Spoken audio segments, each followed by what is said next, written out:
আসসালামু আলাইকুম। আপনারা দেখতে পাচ্ছেন শীতের সকালে আলু উত্তোলন করা হচ্ছে।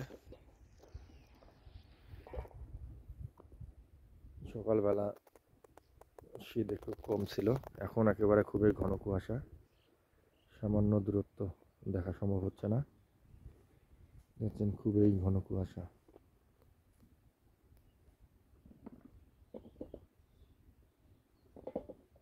দেখছেন এই শীতের মধ্যে আলু উত্তোলন করতেছে কৃষক।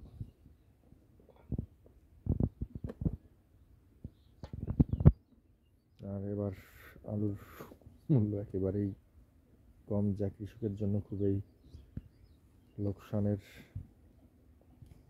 কারণ।